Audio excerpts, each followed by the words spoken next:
My wife betrayed me by sleeping with her boss, and then dared to demand a share of my family's trust fund. But with one carefully planned move, I turned the tables and left her with nothing but bitter regret. My name's Matt. I'm 32 years old, and if I had to describe my life in one word, it'd be complicated. I was born into a world where financial security was never a question. My parents had built something solid, a trust fund large enough to last generations, and they set it aside for me. It's easy to assume that meant I was spoiled, maybe even lazy. But it wasn't like that at all. My dad, the man who started it all, came from absolutely nothing. He worked every day of his life building the business from the ground up, and he made sure I understood where all of it came from: sacrifice, discipline, and a relentless work ethic. He didn't believe in free rides, even for his son. So growing up, I had responsibilities. Summers weren't spent lounging. They were spent in the office, doing the kind of work interns dread. I had to learn the value of what I was being given. Eventually, I joined the company full-time, working to preserve what he had built. But no matter how hard I worked, people still saw me through the lens of that trust fund. I became that rich kid in my circles. People assumed I lived recklessly, throwing money around on parties and luxury. The truth is, I was the opposite. I kept my lifestyle modest, avoided attention, and was cautious of people who only saw me as a walking bank account. And that's when I met Sarah. It was during college. I wasn't into casual dating. Most girls I met seemed more interested in my background than in me. Then one night at a party, I met Sarah. She seemed different, relaxed, genuine, and totally unaware of who I was. We clicked instantly. It wasn't about showing off or making impressions. We talked like we were old friends. For our first date, I took her to McDonald's. Sounds ridiculous, I know, but she didn't mind. We laughed, shared fries, and just enjoyed each other's company. She never asked about money, never tried to impress me, and never acted like she wanted anything more than a good conversation. That night stuck with me. I thought I'd found someone real. We started seeing each other regularly, and before long, I was completely smitten. I'm not one to hesitate when I know something feels right. After a year, I introduced her to my parents, a huge step for me. They loved her. She was charming, well-spoken, and full of warmth. She fit in perfectly. She even made a point of saying she didn't want expensive gifts and that all that trust fund stuff could wait until after marriage. At the time, I thought it was sweet. Now I see it differently. Sarah had a career of her own, working at an ad agency and making decent money. She always talked about wanting to build her own path. And I believed her. So when we got married the following year, it felt like a partnership built on love and equality. My parents hosted an extravagant wedding, one that made headlines in the local papers, and they even offered to include Sarah in the trust fund. It was a rare move, and in our family it meant you were officially in. But what surprised me was how unfazed Sarah seemed by it. No excitement, no tears, just a calm, collected, "Thank you." At the time, I chalked it up to humility. In hindsight, I think she expected it all along. Our marriage lasted 6 years. From the outside, everything looked perfect. We had a beautiful home, successful careers, and the image of a happy couple. Sarah played the role of devoted wife flawlessly. She never missed a family function and always kept up appearances. But slowly, things began to shift. It started with her traveling more often for work. At first, I didn't question it. She'd always traveled a bit. But now it felt excessive. Every other week, she was packing her bags. I trusted her, so I didn't dig. I was also overwhelmed with responsibilities. My parents had both passed away, one after the other, just 6 months apart. It broke me. I was grieving, but I couldn't stop. I had to step up, run the company, and carry on their legacy. During that time, Sarah felt distant. She didn't offer support, didn't ask how I was holding up. I thought maybe she was dealing with her own grief differently. I gave her space. I kept my pain inside. Then came the moment everything changed. 2 weeks after my mother's funeral, I left the office early to surprise Sarah and maybe have a much-needed conversation. The house was quiet, eerily so. I walked in, expecting to find her reading or maybe napping, but as I got closer to the bedroom, I heard voices. One of them was a man's. When I opened the door, there she was, with her boss. They froze. I didn't. I turned around and left. No yelling, no scene, just cold, crushing silence. Later that night, she called. She wasn't crying. She wasn't apologizing. Instead, she rationalized it, said our marriage had grown boring and that she needed something new. Then came her real motive. She wanted a divorce and a cut of the trust fund. That's when I realized the Sarah I fell in love with never existed. She was playing the long game from day one. But she underestimated me. I hired one of the toughest divorce attorneys in the state. We pulled up everything: travel logs, phone records, credit card statements. She'd been cheating for over a year. Most of those work trips, romantic getaways. She even charged some to our joint account. With all this in hand, we took it to court. And that prenup, the one she once joked about, turned out to be her undoing. The judge wasn't swayed by her tears or her arguments. She lost everything. No alimony, no trust fund access, not even the car. She walked in expecting a jackpot. She walked out with nothing. It was poetic. People ask if I ever miss her. Truth. I miss the version of her I believed in. But that person was just a character in a story she wrote. These days, I'm healing. I've traveled solo, reconnected with old friends, and taken time for myself. I've learned not to ignore red flags, no matter how small.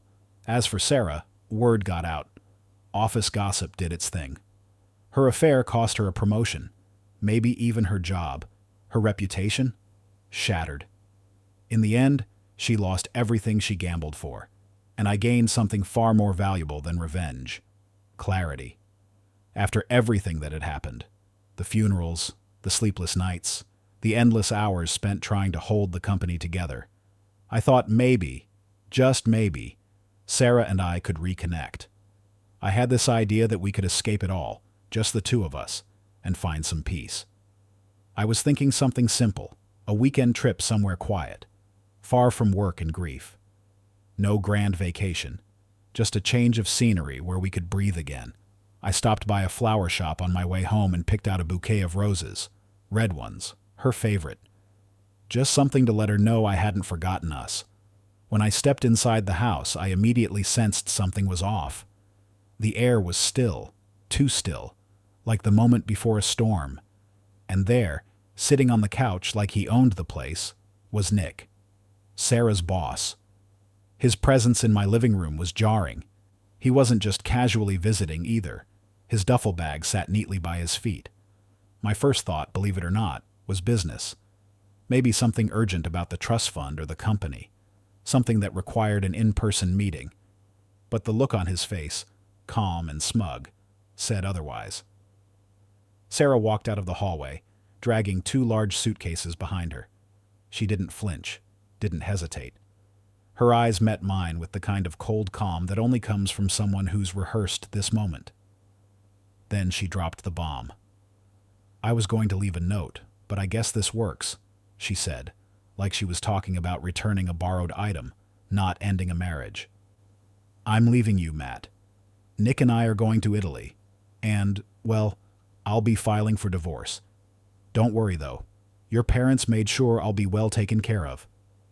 Just like that, she brushed past me without another word, Nick trailing behind her with a satisfied smirk. They rolled their suitcases down the driveway, laughing like they were heading on vacation and not walking out on 6 years of marriage. I stood there, motionless, a bouquet of roses still clenched in my hand, watching the door close behind them. That image burned into my memory like a scar. I couldn't move, couldn't speak. The silence was deafening.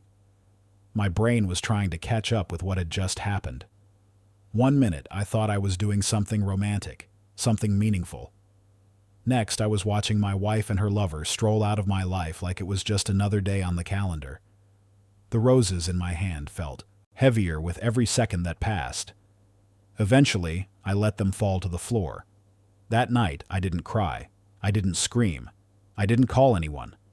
I just sat on the couch, in the same spot Nick had been sitting hours earlier, and stared at nothing. My mind was a blank canvas, splattered with confusion and betrayal. You know those moments in life where everything collapses at once, and you can't even begin to figure out where to start picking up the pieces? That was me. I must have sat there for hours. At some point, I drifted into a restless sleep. When I woke up, the first rays of sunlight were peeking through the blinds. The roses were still on the floor, now wilted and broken. A fitting metaphor, really. I picked them up, stared at them for a long moment, and dropped them in the trash. I needed to act. Do something, anything, to reclaim some kind of control over my life. So I picked up my phone and called Sarah. Straight to voicemail. I called again, same result. I sent a text, brief, emotionless. We need to talk. Call me when you can. I didn't even know what I'd say if she actually responded. I just needed to hear something, an explanation, a reason, anything. But the silence stretched into days. No call, no text, not even a single word from her. It was like she'd vanished. One day, I had a wife. The next, she was gone. And the worst part was, I didn't even understand why. I went to work. I came home. Repeated it all over again. My routine turned gray, lifeless. I didn't tell my friends. Not yet. I needed to understand the truth before I opened that door. By day 3, I couldn't take it anymore. I had to know how long this betrayal had been going on. And I remembered someone. Megan, a friend of Sarah's from her office. They used to be close. If anyone knew anything, it'd be her. I'm not proud of what I did next. See, a week earlier, Sarah had left her phone charging in the bathroom while she showered. Something had felt off then, even before everything blew up. And curiosity got the better of me. I looked through her messages. Not proud of it, but I needed answers. That's how I found Megan's number. So I called. Hey Megan, it's Matt, Sarah's husband. I tried to sound casual, but my voice cracked halfway through. There was a long pause. Oh, hey Matt, is everything okay? Her voice was guarded, careful. I went for it. Look, I don't know how much you know, but Sarah left me, with Nick. I just need to know how long this has been happening. Another pause. This one is longer. I could almost hear the gears turning in her head, trying to decide what she should say. Eventually, she exhaled slowly. Matt, I'm really sorry. I didn't want to be involved, but it's been about a year. A year. A full year of lies. Deception. A year of pretending everything was fine while sneaking around behind my back. I felt the blood drain from my face. A year? I asked, struggling to stay composed. Megan, why didn't you tell me? I wanted to, she said softly. But I'm her friend, and she said she wasn't happy anymore. She told me you were always working. She felt alone, that she needed something different. Different. That word echoed in my head like a siren. Different from what? Stability? Loyalty? A home? We had a good life. A great one, even. I was working my ass off to build a future for us. And apparently, that wasn't enough for her. My mind spun in every direction at once, but the one thought that stood out the most was this. If she'd felt neglected, why didn't she just talk to me? Why go behind my back? Why not give me the chance to fix it? But I already knew the answer, because she never planned to stay. That final thought haunted me for days. Every detail, every moment, every smile she gave me over the past year now felt like a calculated lie. I questioned everything. Was she ever really happy? Was any of it real? I didn't have answers yet, but I was done sitting in the dark. I wasn't going to let her walk away and pretend like our marriage had never meant anything.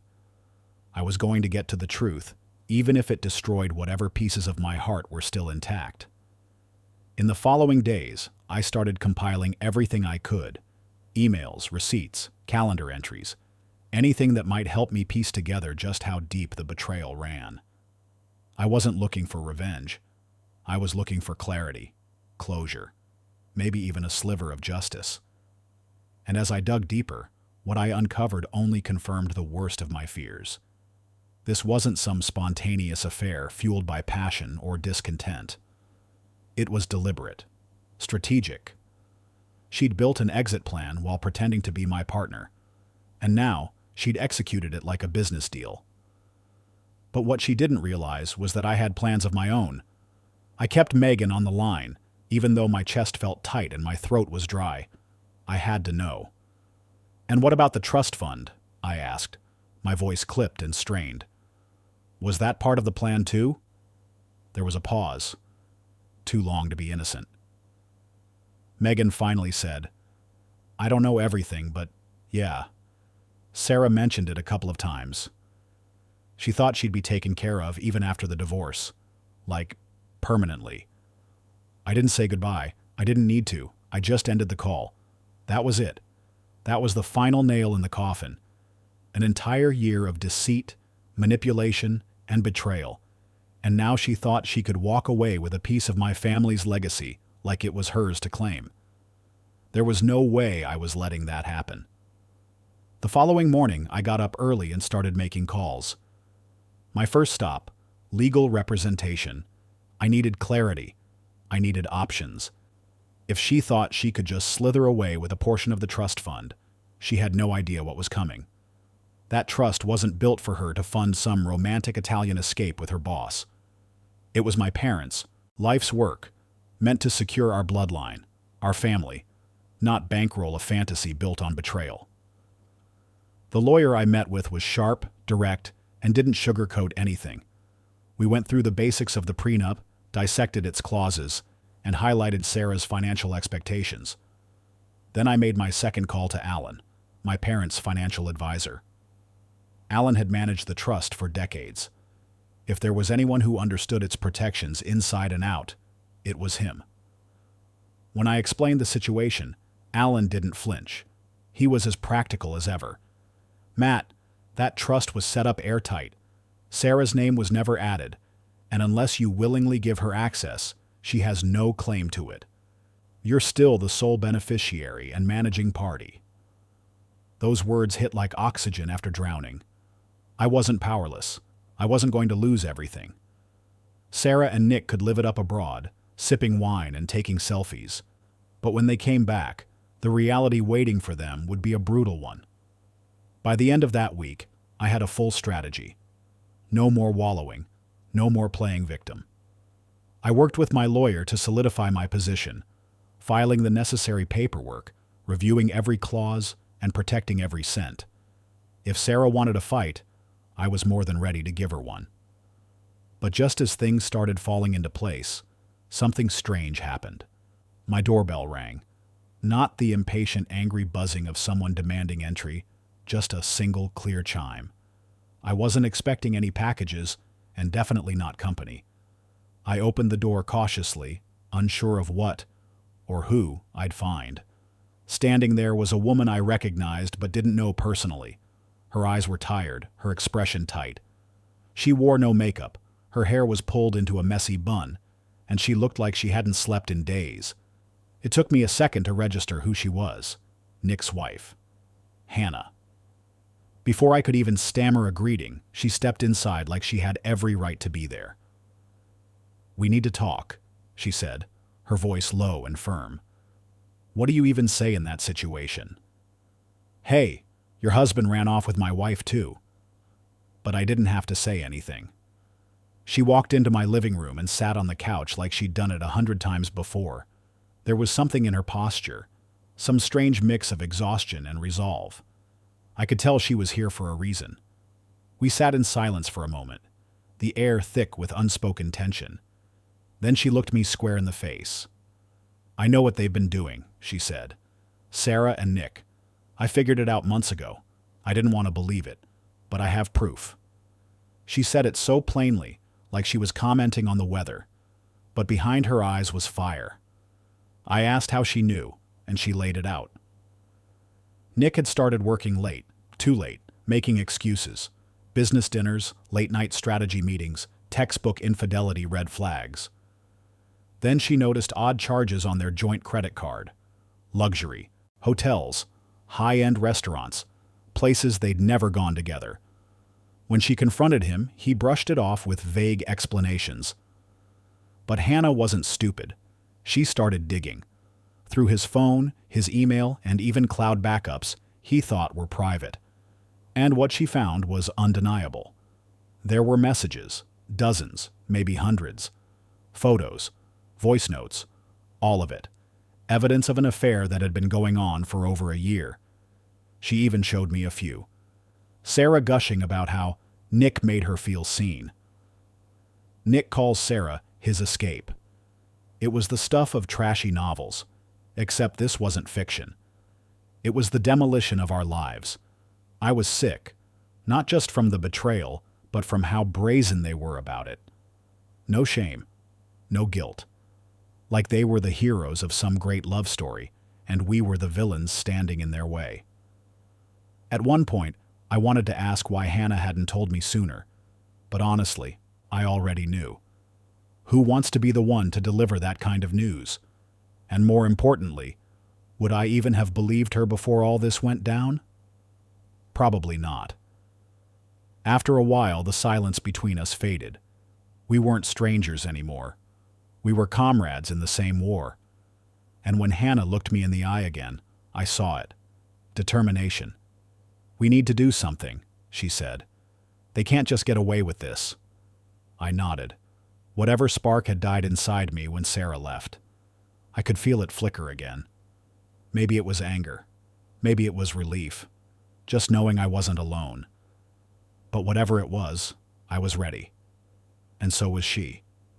The more we talked, the more the pieces began to fit.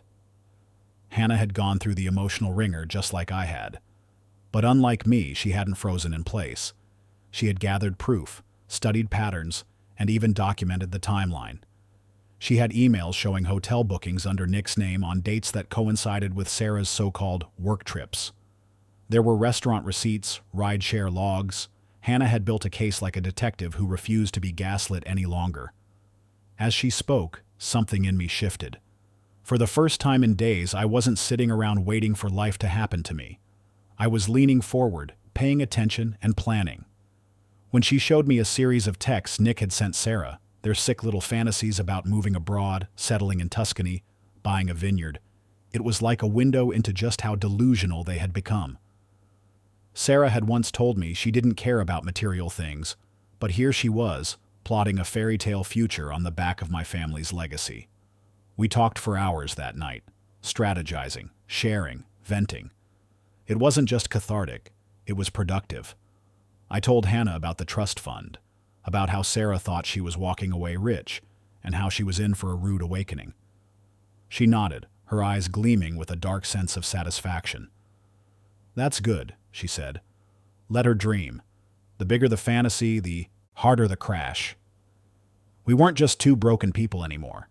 We were survivors, refusing to be collateral damage in someone else's story. We were taking the pen back and writing our own. As soon as Hannah and I sat down to talk strategy, it became clear. This wasn't just about betrayal anymore. It wasn't even just about divorce. This was about accountability, about not letting two selfish people walk away without facing consequences. She had already started working with her own lawyer, and I was in the process of finalizing my team. But beyond the paperwork, we were thinking bigger. We both knew Sarah and Nick weren't just looking to run away from their marriages. They were planning to come back and enjoy the spoils of the chaos they left behind. In their minds, they'd live the high life, unbothered, unchallenged. Sarah had even convinced herself she'd retain access to the trust fund. That delusion alone made my blood boil. When I told Hannah what Sarah had said, that she expected to still be taken care of thanks to my parents' money, she laughed. But it wasn't a happy laugh. It was the kind of bitter, disbelieving laugh that said, "You've got to be kidding me." That's when I realized that Hannah wasn't just emotionally wrecked. She was ready for war. "I don't care what it takes," she said, her voice steely. "They're not getting away with this. We need to hit them where it hurts." That conversation sparked something in both of us. Hannah was sharp, sharper than I had expected, and she had a strategy forming already, not just to defend herself legally, but to go on the offensive. She wasn't driven by revenge, not exactly. She wanted justice. And as we sat there, laying everything out, it was clear we were on the same page. We spent the rest of the day combing through every detail: financial records, schedules, conversations we remembered, emails, and text messages. Hannah even started poking into Nick's business dealings. She had a hunch there might be some shady financial behavior buried in the books. The kind of stuff that could have serious consequences if brought to light. Honestly, that part hadn't even crossed my mind. I'd been so focused on protecting the trust fund and cutting Sarah off, I hadn't thought about Nick's potential liabilities. But Hannah wasn't just reacting. She was calculating. And she had the energy of someone who had nothing left to lose. By the time she left that evening, we had a full plan of action. It wasn't about getting even. It was about ensuring they didn't profit from what they'd done. They'd already stolen enough. Our time, our trust, our futures. They weren't getting a single dollar more. Before she walked out the door, Hannah turned to me and said something that stuck. "They think they're smarter than us," she said. "They think they can waltz back into town and we'll just roll over. But they're in for a surprise. We're not going to make this easy." She was right. That version of me, the one who waited, who gave people the benefit of the doubt, who just let things happen, he was gone. This was my life, my legacy, and I was taking the reins back. After Hannah left, I sat alone, processing everything. I thought about Sarah's face when she told me she was leaving. The calm, smug confidence. The arrogance of someone who thought she had the world figured out. But she hadn't planned for resistance, and now she was going to face it head on. I didn't know how this would end, but for the first time since Sarah walked out the door, I felt like I had control again. I wasn't just the guy left behind. I was becoming the guy who stood up. The next day I met with my lawyer again. We reviewed everything: Sarah's position, the prenup, the status of the trust. Telling him the whole story was like unburdening my soul. He didn't react with shock. This wasn't his first case involving betrayal and entitlement. But he did take everything seriously, which I appreciated more than I could express. When I explained Sarah's belief that she'd somehow walk away with money from the trust, he smirked slightly and shook his head. "She's dreaming," he said. "As long as you file these adjustments and secure your holdings, she won't see a cent. Your parents planned this well." That reassurance lifted a weight off my shoulders I didn't even know I was carrying. For weeks, I'd been living with the quiet fear that she'd find a way to twist the system and win. But now, I knew better. That trust was airtight, and I still had control. It didn't erase the emotional wreckage, though. Just because I had legal protection didn't mean I wasn't still hurting. This was a woman I'd imagined building a life with, growing old with. And now, every day, I had to reconcile who she pretended to be with who she really was. The anger? That didn't fade. If anything, it intensified, especially when I thought about Nick, about his smug grin as he followed Sarah out the door. Every time I replayed that moment in my mind, the fire in my gut burned hotter. But at least now I had direction. After the meeting with my lawyer, I called Hannah. We agreed we'd need to stay in regular contact, not out of obsession, but out of necessity. If either of our exes made a move, we needed to be ready. So we started texting almost daily. Updates, observations, thoughts, keeping each other in the loop. Then the waiting began. Have you ever had that feeling? When you know something big is about to happen, but you don't know exactly when? That's what those next few days felt like. Like I was standing on a beach, staring at the horizon, knowing a storm was coming, but having no clue when it would hit. Every message notification made my heart skip. Every unknown number that called me made me tense up. I was ready for anything, but still completely on edge. And somewhere in all of that chaos, I started to feel something strange. Hope. Not hope that Sarah would come back. Not that kind. But hope that I was finally reclaiming my life. Hope that I was no longer just reacting to pain, but actively building a future again. I had allies. I had a strategy. I had power. I even started making lists. Something I hadn't done in years. To-dos, goals, things I needed to gather, and questions I wanted to ask. I filled a notebook with thoughts, diagrams, and timelines. It was my way of staying grounded, of transforming chaos into something manageable. Every time I wrote something down, I felt a bit more like myself again. And I wasn't just focused on the legal side. I started talking to some of our mutual friends, carefully, selectively. I wasn't ready to go public with everything yet, but I needed to know if people suspected anything, or if I'd just been blind. Turns out most were just as shocked as I was, but a few admitted they'd noticed weird vibes at past events. Lingering glances, too many inside jokes. It stung, but it also helped me see the full picture. This wasn't just about two people falling out of love. This was a long-planned deception, and now that it was out in the open, I wasn't backing down. Neither was Hannah. We weren't in this alone anymore, and that changed everything. While Sarah and Nick were off enjoying wine by the coast or posing for sun-drenched selfies in Italy, I was here, back home, trying to glue the shards of my life back together. It infuriated me, the way they were living without consequence, like they hadn't just demolished two families in the process. But I tried not to fixate on it too much.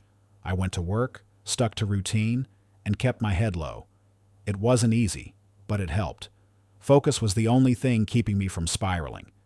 Still, every time my phone buzzed, my stomach would clench.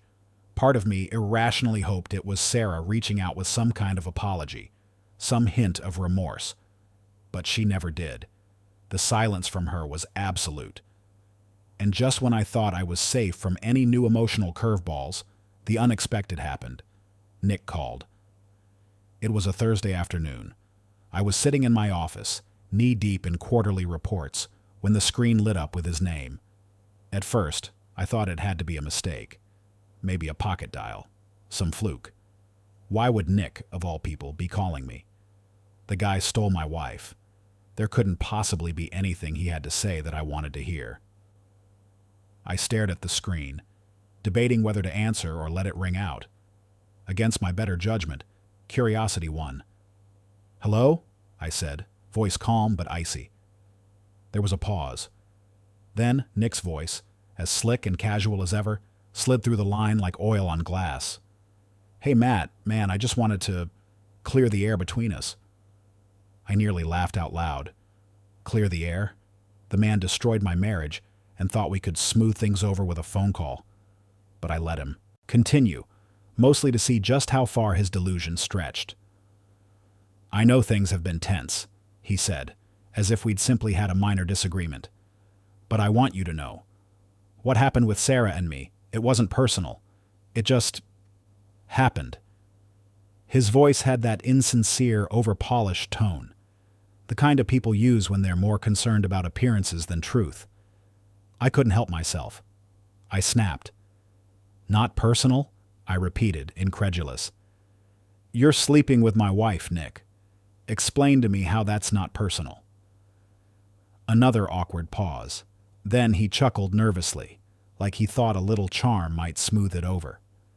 "I get it, man. You're upset.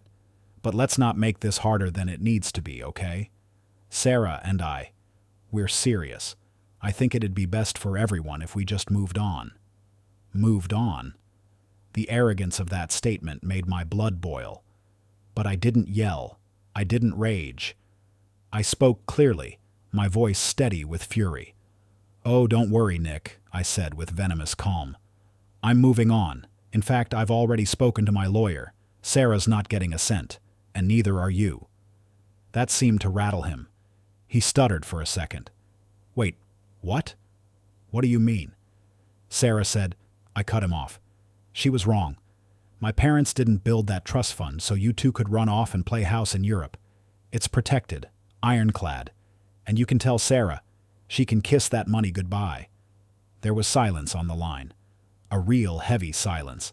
I imagined him sitting there, processing the reality that their dream life was about to get a lot less dreamy. Then he hung up. No response. No apology. Just a deadline. I sat there staring at the phone, half expecting it to ring again. It didn't. I guess it finally sunk in. The gravy train was over.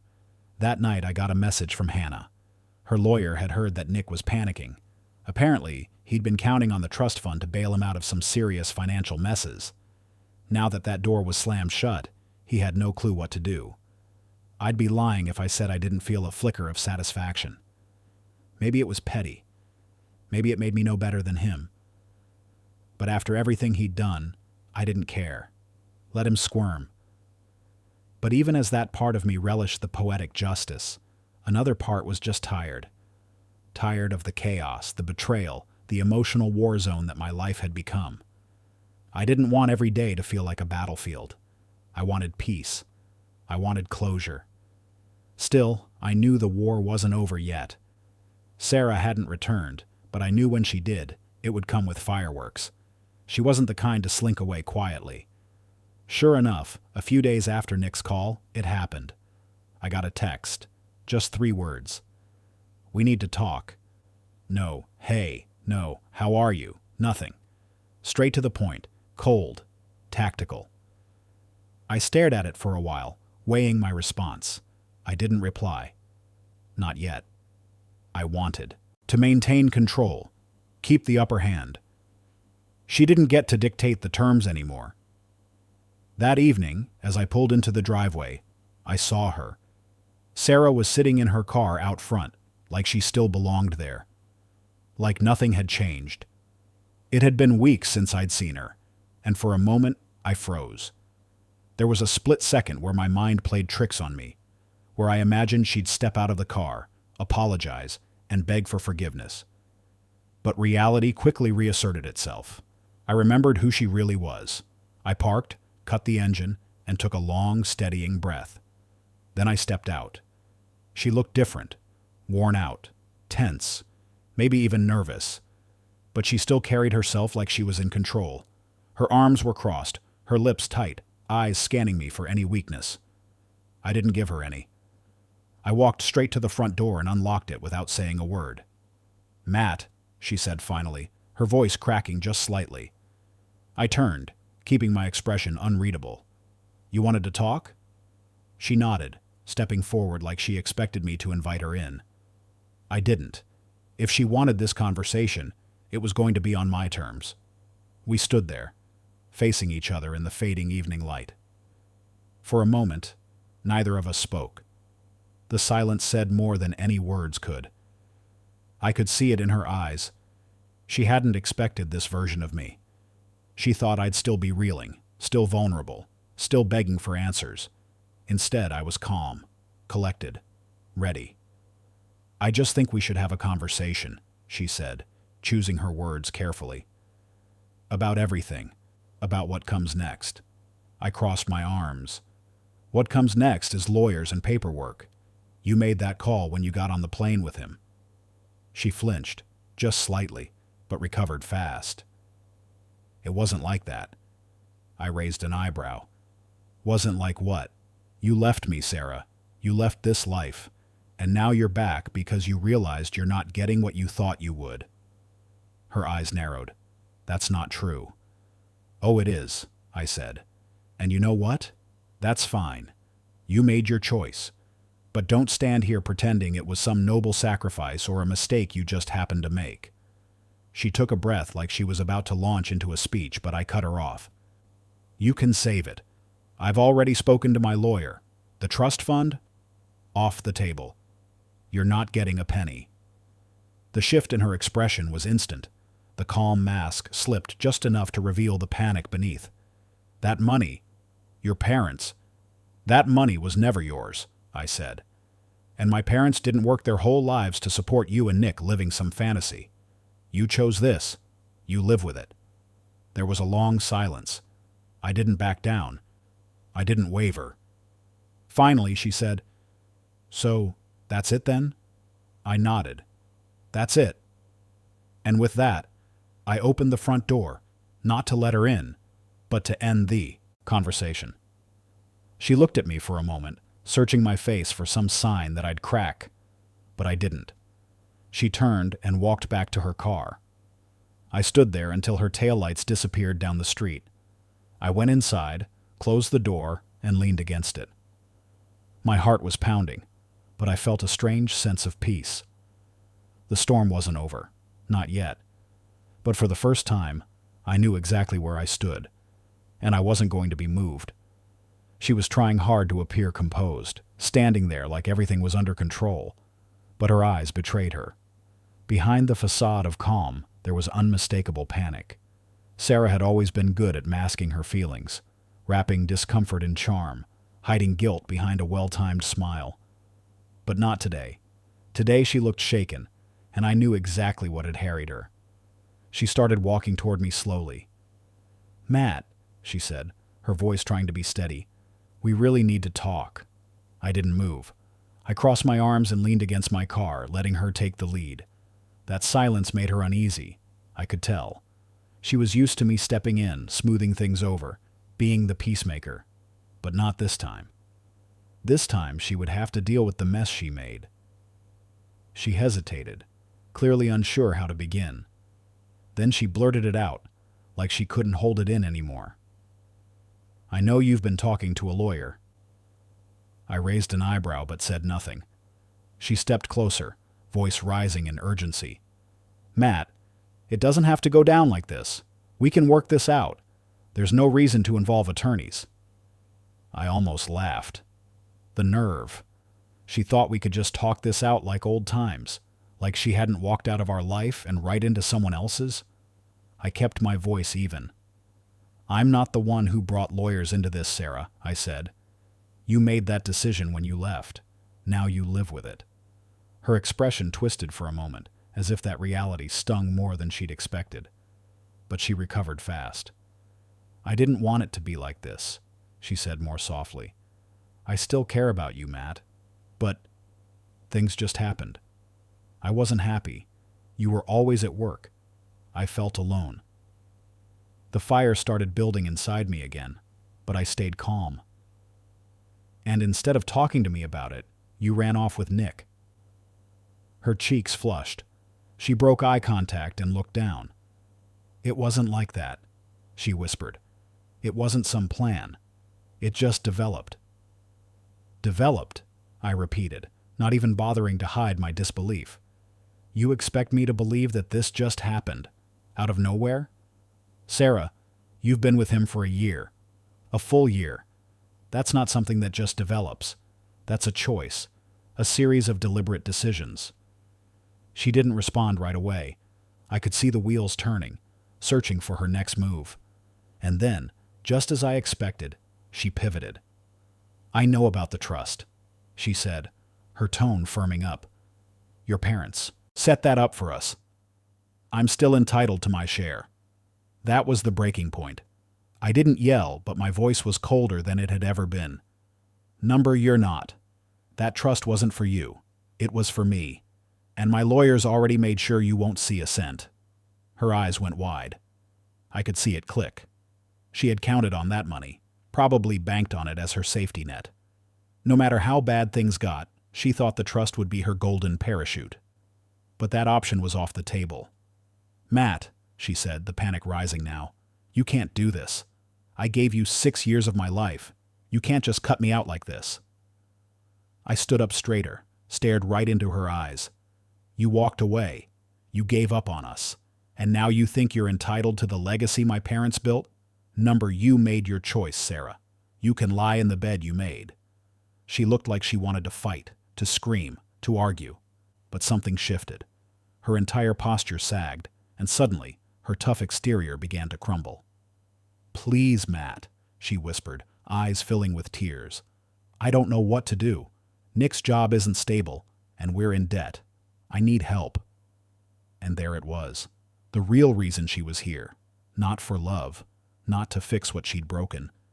She was here because she was desperate. Because she needed a lifeline. and she thought I was still it. I didn't flinch. "I'm sorry you're struggling, Sarah," I said. "But that's not my problem anymore." She broke then. The tears spilled over, and she didn't even try to wipe them away. For a brief moment, I felt something twist in my chest. Not out of obligation, not out of love, but out of memory. I remembered the woman I once adored, the one I believed I'd grow old with. But that woman didn't exist anymore. This was someone else, a stranger wearing her face.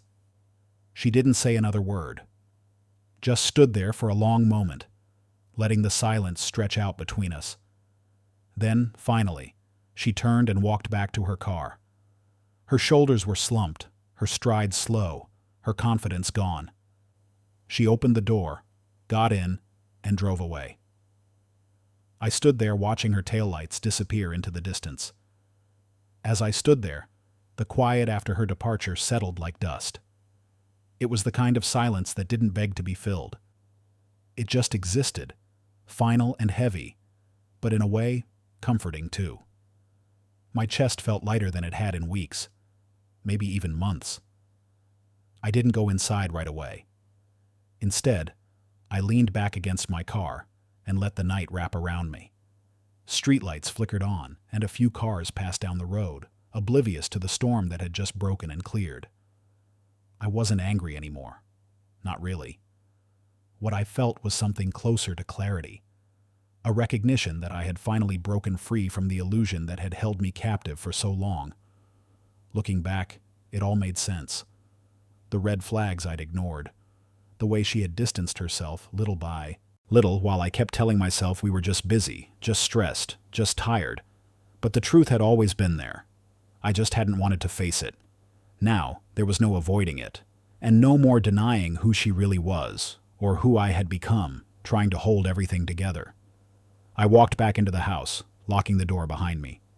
The place was quiet, dim, and still filled with shadows of the life we used to share. But it didn't feel haunted anymore. It felt like mine, like a place I could finally reclaim. I poured a glass of water and sat down at the kitchen table, letting my mind wander. There was so much ahead. Paperwork, court proceedings, the slow process of rebuilding. But none of that scared me now. Because I knew what I stood for. I knew what I was willing to protect, and I knew that I wasn't going to let anyone take that away from me again. Sarah had made her choice. She had walked out thinking the world would be waiting with open arms, with security and comfort, and maybe even a bit of borrowed luxury. But what she didn't count on was that the bridge she burned wasn't one she could rebuild. Not this time.